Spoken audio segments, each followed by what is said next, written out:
I suppose there's the libertarian view of choose what you eat, right? I try to eat healthier. We have farm fresh eggs from the chickens. But most people can't afford to live that way. They go to the grocery store and they grab a box of processed grains, and they've got a whole bunch of crazy preservatives in it. That sickens society. And then my concern is a developmentally stunted, diseased population will vote for its own destruction because it's not. It's a gangrenous function of the body politic, essentially.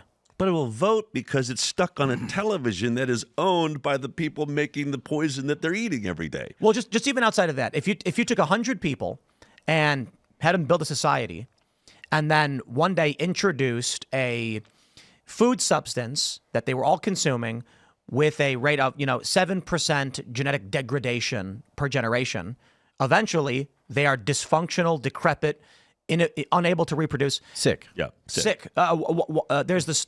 I don't know if you've ever. You guys have probably heard the studies they've done on cats and the meat consumption, raw versus cooked and dairy. They had 3 generations of cats, and there's numerous studies that have followed this.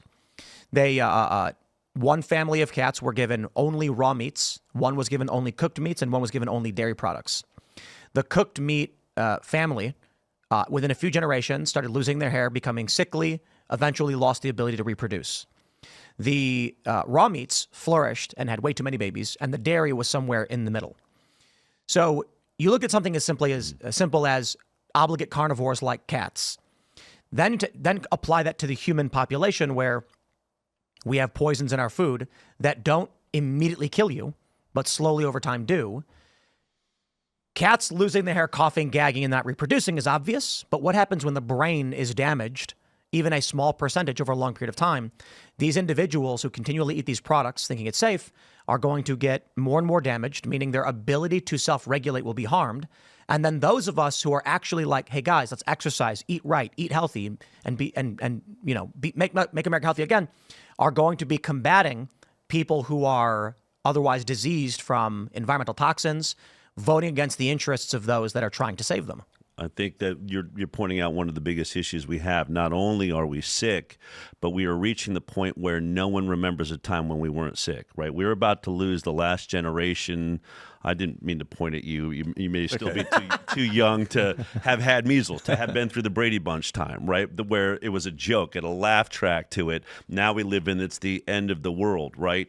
But that same generation is the last generation that never had an asthma inhaler, had no peanut allergies, did not understand what autoimmune disease was until much later in their lives.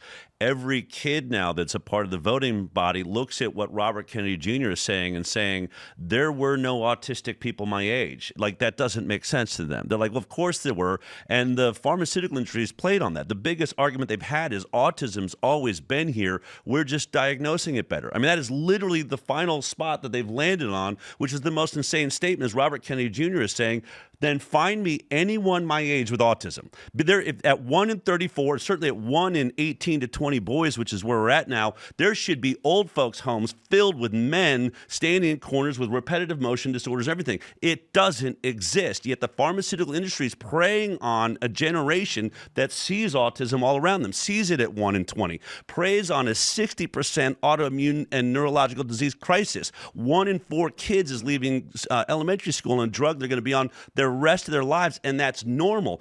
Girls in college, I'm hearing, somewhere around 50% are on antidepressants. Almost every boy is taking Ritalin in order to focus. That is normal, and they are the ones going to be deciding, who they're going to vote for to protect their health. What do they know about health? I mean, we are so far away from where we were healthy. So to your point, not only are we sick, it's also normalized because it's all that we see, and the rest is starting to sound like a dream or a mythology. And where we end up is, let's say 50 years from now, when entire urban populations, less so in the rural areas, have been on some kind of mind-altering drug. And I don't mean that, I don't mean like a recreational drug. I mean like either for focus or for depression from the time they were children. Yeah. And then when the Make America Healthy Again movement 2.0 emerges, these people are going to be like they're trying to kill us by taking away our life-saving medication. Right.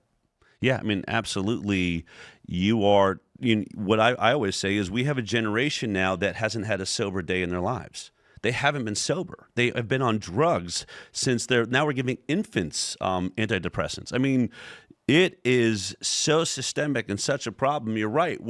And the pharmaceutical industry pushes the ads. They have Democrats saying, you're taking away, you're making psychology a bad thing, and you're against these people. And the fact that we want to look at school shootings, can we at least put SSRIs on the table as a part of the conversation? It's not allowed. Now you're attacking people that have psychological issues, and the whole thing is. Well, it's all wrapped up in wokeism. It's all wrapped up in wokeism. Thanks for watching this clip from the Culture War podcast. We're live every Friday, 10 a.m. to noon, so subscribe and come hang out.